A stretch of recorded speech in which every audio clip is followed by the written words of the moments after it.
All right, MMA fans, this is Tudor Leonte for Sherdog here, and today I have the pleasure to talk with UFC lightweight contender, Mr. Grant Dawson. Hello, Grant, and how are you today? I'm good. Thank you for having me on the show. My sources told me that you are going to take a little vacation to Europe in a few days. Is that right? Yeah, so we're going to Scotland. We're going to Ireland first to see my teammate James Gallagher fight in Bellator, and then right after that we're going to Scotland for a couple of days. Have you already been in Europe? Nope. I've been obsessed with Scotland, and I've been obsessed with Loch Ness and the Loch Ness monster since I was very, very young, and so we made these plans before my fight. We got everything settled up. After my fight, you know, I need a little break. I need a little time to let my brain rest and kind of get over MMA for a little bit, and then we'll come back and we'll get back after it. I can guess that. And now that you mention it, let's discuss a little bit about your latest fight. You are coming off a majority draw with Rick Glenn. I believe that wasn't the result you were expecting, right? Yeah. You know, before the fight, I thought I would run through him. During the fight, I believe that I am the better fighter. I made a bad call in the third round, and I'm going to have to live with it. I don't necessarily, I've watched the fight back. I don't necessarily agree with the judges giving him a 10-8. If you do give him a 10-8, I believe I should have gotten a 10-8 in the first round. I had his back for 3 minutes, and I had top position for 4 minutes and 30 seconds, and I landed over 50 punches. So I really feel like the first round should have been a 10-8 if you give him a third round 10-8. But there's really nothing that I can do. I can't appeal it. There's nothing I can do. There's complaining about it and whining about it won't fix anything. I'm going to go on this vacation. I'm going to let my brain rest for a bit, and then we're going to get back on the horse and get that win streak going again. As you said, you dominated your opponent in round one, and then you did it again in round two. I mean, I believe there is no doubt about the first couple of rounds, you know, to who they belong to. Was that your strategy since the beginning, you know, to out grapple him on the mat? Yeah, absolutely. I feel like, you know, my style's never really going to change. I'm going to be aggressive. I'm going to move forward. My striking is getting so much better, but everything is still to set up the takedown and get on top. You know, it's not the most exciting style. I understand that, but it's the easiest style to understand who is in the fight. You know, if we're striking back and forth and you don't have the numbers in front of you, and maybe, you know, it's hard to see punches that maybe didn't land that you thought landed. It's hard to, you know, see things when you're striking, unless it's completely and 100% one-sided. It's kind of hard sometimes for judges to see that. If you're grappling, it is very easy to see who is winning at all times. If you are on top, you are winning. If you are in these positions, you are winning. So I do believe that grappling is the better way to win a fight. And I could care less if these fans want to watch it or not. If you don't like it, go watch kickboxing. That's quite a message for fans. But I mean, I agree from a certain point of view with you. Obviously, there are dozens of fighters who made a career out of these fighting styles, and And of course, it's we are talking about MMA. It's perfectly legal. So I mean, people who don't like it, just deal with it. That's it. I agree. But you were going so well, you know, for the first couple of rounds. So I'm curious to know what happened in round three. I watched the fight, but from your point of view, did you run out of gas? You said right now that you made the wrong choice. Can you please elaborate a little bit on what happened in that first seconds in round three? Yeah, so the very clear way to win was to get the takedown. And in the third round, I was having trouble getting the takedown. He almost hit me with a really clean knee. It didn't land, but he almost hit me with a really clean knee on the break. And then he hit me with a really, really good body shot as well. And the thing that just kept going through my mind was like, if I get knocked out, I lose. I don't think he can submit me. So let's keep trying to get this takedown. And when I couldn't get it, I decided to pull half guard. And what I do is I pull half guard and then I try to come up to a single leg. And he did a really good job of controlling my bottom foot to where I couldn't move. And so then I was on my back for about 2 or 3 minutes, and I decided to stay there. I was like, I don't think I'm going to win this round. Even if I get up and I get the takedown, I don't think I'll win the round, but there is a chance that he could catch me with a flying knee, or he could catch me with a head kick or a big hammer fist or something with short time. So I'm just going to stay here. I'm going to lose this round, and we'll come back and we'll look at it next time. And that was the bad decision that I made. 1, pulling guard, and 2, staying on my back. It's something I'm going to have to live with. I made the call. I did what I thought was right in the moment. Looking back, it was definitely the wrong call. And I'm definitely going to fix those problems moving forward. Of course, I was tired. It was a fist fight. I was giving everything I had in the first 2 rounds. Of course, I was tired.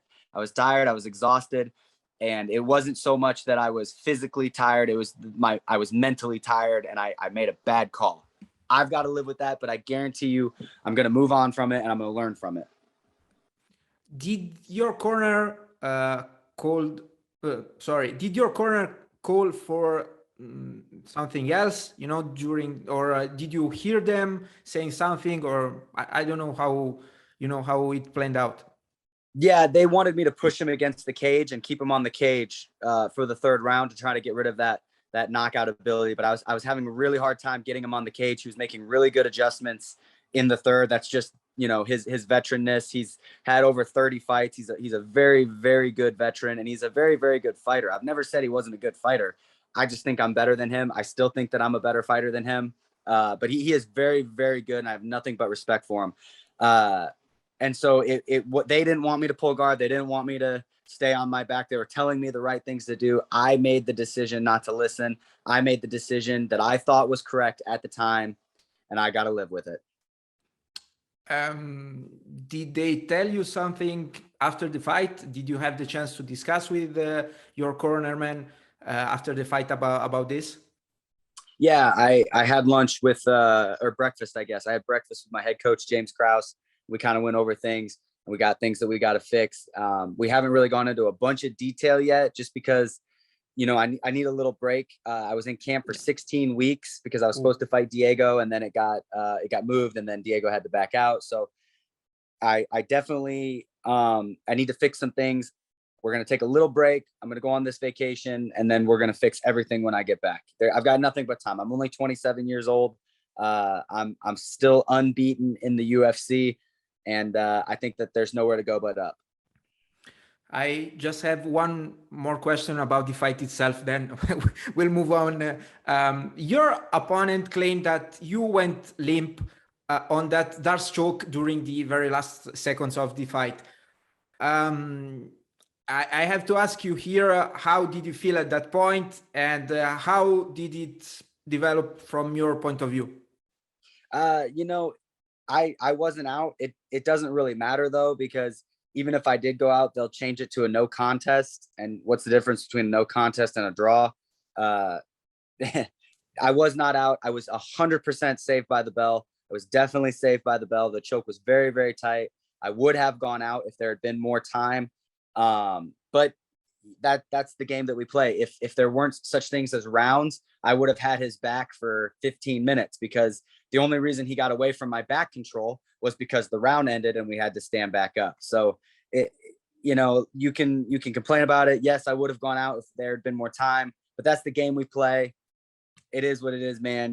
Get over it. I would have said the exact same thing if I was losing. I would have pointed and been like, he's unconscious. He's unconscious. I was just so exhausted. I couldn't stand back up. And if you watch the fight back, yeah, I was dazed for sure. I was, the blood was rushing back to my head, and I was awake though. And you can see me rubbing my eyes, and it was just more exhaustion and the blood rushing to my head, really, than anything else. But he can say whatever he wants to say. I give him full marks. It was a very tight choke. It was a very dominant third round. It is what it is, man. You got the draw. What else do you want? The UFC commentators claim that that particular move, the submission attempt, and then pointing out was what actually allowed Glenn to won the fight. To won the round and to get at 10-8. Do you agree with that take? I mean, do you believe that was that particular action that allowed him to get a 10-8 round? I do agree. Yes, I do agree with that. I do think that me being so tired and looking like, and look, I'll tell you right now, if the round had not have ended, or if there had been more time, I would have lost. I would have gone to sleep and I would have been unconscious. I'm not disagreeing with him on that. The issue is the round did end. I didn't go unconscious and I didn't lose. If there were no such things as rounds, I would have had his back for 15 minutes and then, who knows what would have happened.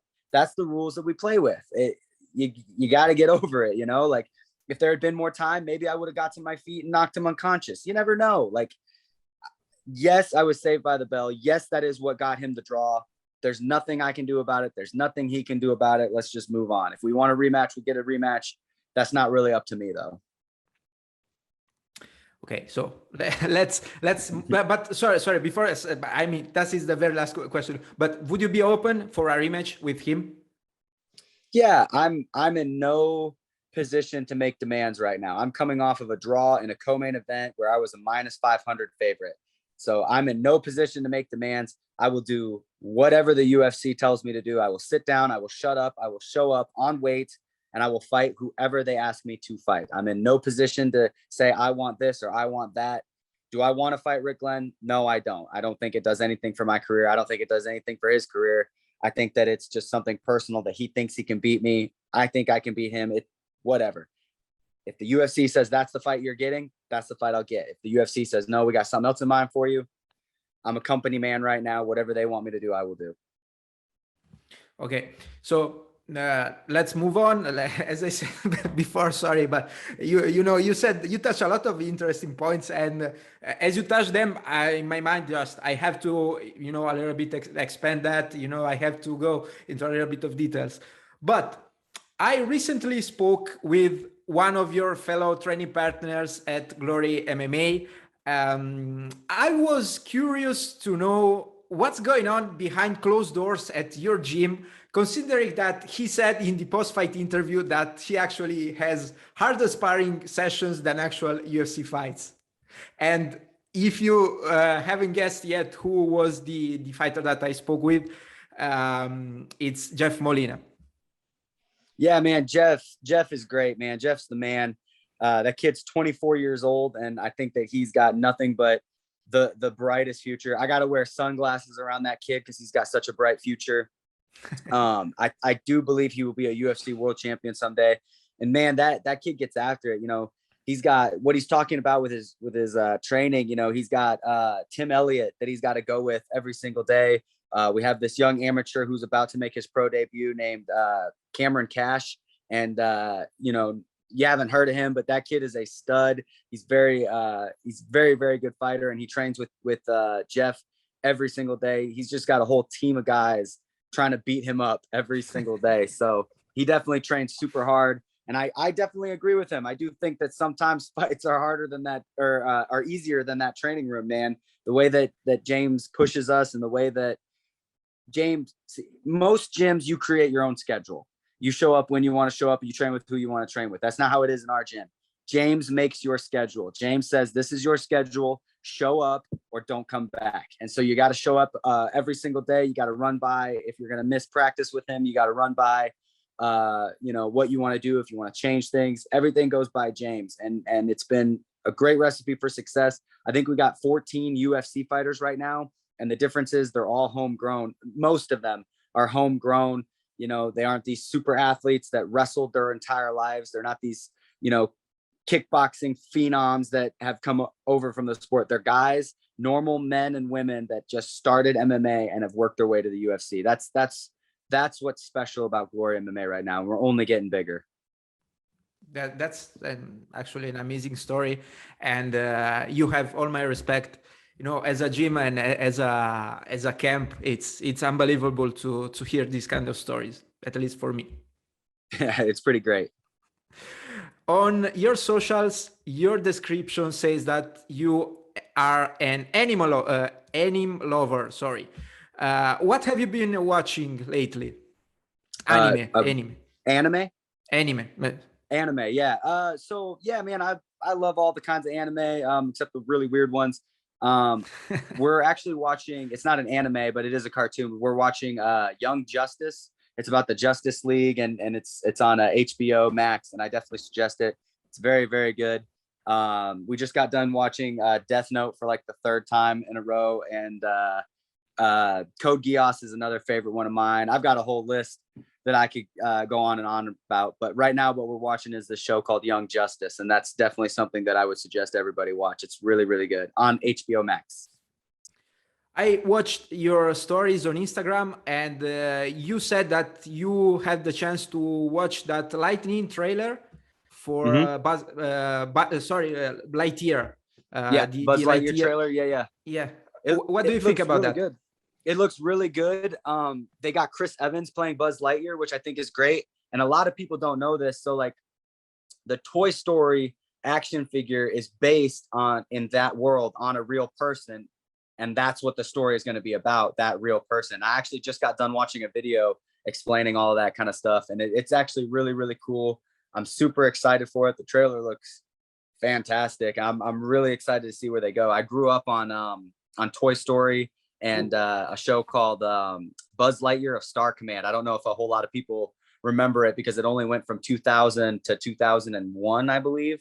But it was really good. I loved it. I loved growing up watching it. So I'm super excited to relive my childhood in this new movie. Sir, I had a great time talking with you. Do you have any last message before I let you go?